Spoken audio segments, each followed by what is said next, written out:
المقارنه اللي كل الناس مستنياها، البرنس وحواوشي الربيع، بس المره دي على ارض الشيخ زايد مش على ارض امبابه. وهنقارن بين 3 حاجات، اول حاجه السعر، تاني حاجه الكميه، وتالت حاجه طبعا الطعم. اول حاجه بالنسبه للسلطات، فبيجي هنا 6 سلطات عند البرنس، وبيجي هنا 8 سلطات عند الربيع، وبيجي هنا شنطه عيش، وبيجي هنا شنطه عيش. واول حاجه نبدا بيها هو طاجن شوربه الكوارع، وطاجن شوربه الكوارع عند البرنس ب 300 جنيه وعند الربيع برضه ب 300 جنيه. تعال نبدا بالبرنس. بص، هو دي حته تكاد تكون كبيره حلوه، دي يعتبر شويه يعني، هي العرق ده وعظمه، الكميه دي ممتازه. تعال ندوق. يعني التنظيف يا شباب يعني مش احسن حاجه شويه، بص عامله ازاي.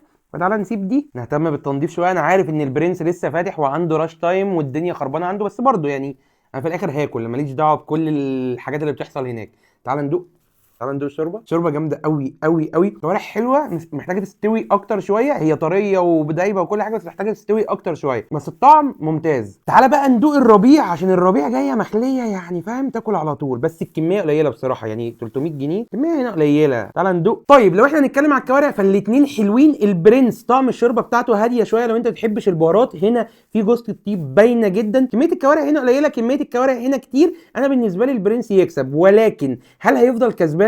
وتاني حاجه هنجربها وهي الملوخيه والرز بالشعريه. بالنسبه للبرنس فهو عنده حجمين ملوخيه، انا جبت الحجم الصغير وده سعره 50 جنيه، وبالنسبه للرز جبت الحجم الكبير وده سعره 100 جنيه. اما الربيع فانا جبت حجم واحد، هو ما عندوش غير حجم واحد في الملوخيه وده سعره 100 جنيه، وبالنسبه للرز عنده حجمين، فانا جبت الحجم الكبير وسعره 95 جنيه. تعالى بقى المره دي نبدا بالربيع، عشان احنا بدانا بالبرنس المره اللي فاتت. تعالى نشوف الملوخيه. العرق والله موجود. تعالى ندوق الملوخيه. تعالى ناخد شويه من الملوخيه على الرز كده، رز بالشعريه وملوخيه وكوكو، ده ترند مصر. تعالى ندوق. الملوخيه حلوه جدا، معموله بشوربه، طعم التقليه باين، العرق مظبوط، الرز مظبوط. يعني انا لو جبت الاثنين دول من عند الربيع خلصانه، انا مش عايز حاجه ثانيه، انا عايز طبق يبقى حلو كده. تعال نشوف البرنس عامل ايه. وطبعا معروفه في كل حته في مصر ان البرنس هو رقم 1 ملوخيه، بس هل هو لسه رقم 1 ملوخيه؟ تعال نشوف. برضو العرق موجود، بس الدسم هنا كتير شويه. تعال ندوقها برضو زيها زي الشوربه كده. هو هنا طعم الملوخيه هو اللي باين اكتر، يعني الربيع طعم التحبيشه بتاعته باينه، بس هنا تحس ان انت بتاكل الملوخيه لسه ما استوتش، يعني انت بتاكل ملوخيه خضراء زي ما هي. تعال نجربها على الرز برضو. ينزل على شويه رز كده، لازم تاخد فاهم معلقه كده حلوه، دي بيرفكت بايت كامله فاهمني. تعال ندوق.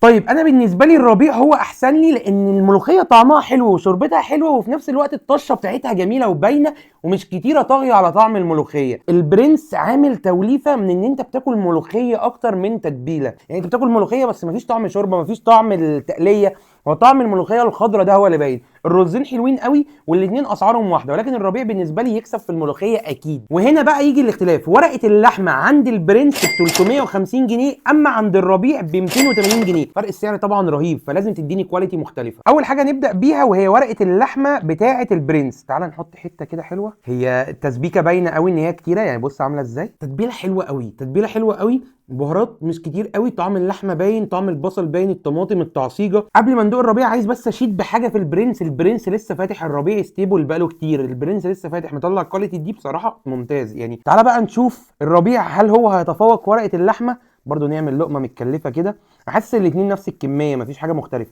بص اللقمه عامله ازاي، يا لهوي، بص نغنغه. تعال ناخد قطمه من عند الربيع. طيب انا بالنسبه لي الاثنين حلوين بجد، الاثنين حلوين واشتري الاثنين، ولكن البرنس طعم اللحمه دسم اكتر، وتحس ان هو مور بريميوم، بس سعره طبعا اغلى بكتير 350 جنيه.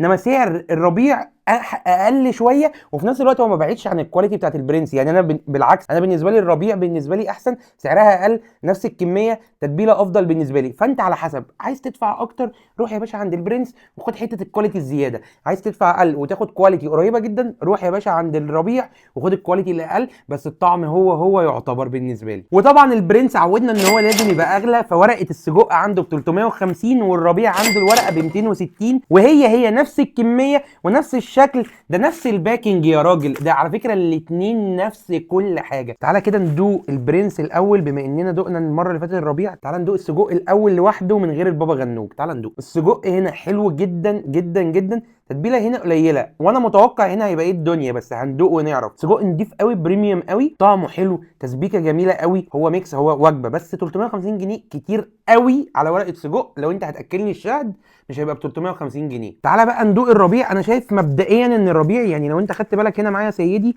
فهنا تحس ان هو صوصي اكتر، الصوص فيه اكتر شويه. بس تعالى ندوق برضو، الاهم حاجه الطعم زي ما انتم عارفين. تعالى ندوق. انا محطوط تحت ضغط كبير قوي. انا بالنسبه لي السجق ده يكسب قولا واحدا. ده السجق بتاع امبابه اللي تحب تروح تاكله، السجق اللي هو بتاع الشارع اللي فيه التسبيكه والتخديعه، السجق اللي هو يمتعك ده، اللي هو عارف انت اللي هو انت بتاكله ده كده الله، فاهم؟ انما ده بريميوم قوي قوي قوي قوي، وب 350 جنيه بجد سعر اوفر اوفر اوفر اوفر على ورق السجق. وزي ما عودكم الحاج البرنس، فطبعا الكبده اغلى برضو، واحنا جايبين تلت من هنا وتلت من هنا، فالتلت هنا عامل 490 جنيه ومفيش كبده صافي، لازم تبقى مشكل. وهنا التلت عامل 420 جنيه وبرده مفيش كبده صافي، لازم تبقى مشكل. ويعني الكميه باين قوي ان هي اكتر، باينه ولا باين اكتر؟ يعني احس يعني اظن واضح الربيع اعلى بكتير في الكميه، هنا الكميه اقل. مش فاهم ازاي ده تلت وتلت، يا ريتني كان معايا ميزان. تعال ندوق. انا عايز ادوقها كده بقى عشان دي ايه، دي اهم حاجه. كل الناس حرفيا بتتكلم على الجريل بتاعه البرنس. كبده بلدي قوي، طعمها حلو جدا، الكبده نفسها طعمها حلو، يعني فيها بهارات وفيها كل حاجه، بس الكبده نفسها طعمها طاغي وباين ان هي كبده نظيفه. تعال ناخد هنا.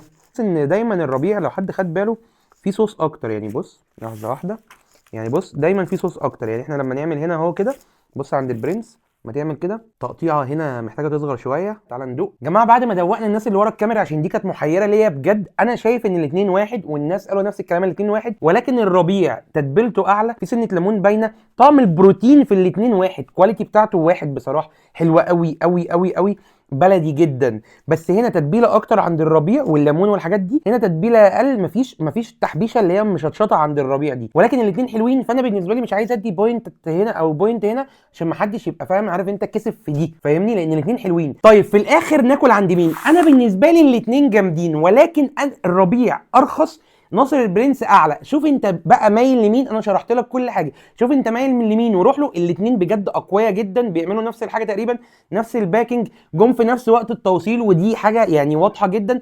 الاسعار قدامكم، الكواليتي قدامكم، الكميات قدامكم، جربوهم هتحبوهم، الاثنين حلوين. ده كان ريفيو اساسي، كان معاكم هوبا. قولوا لي اجرب لكم ايه تاني، عايزين مقارنات تاني ولا عايزين ريفيوهات عاديه؟ بس كده، السلام عليكم.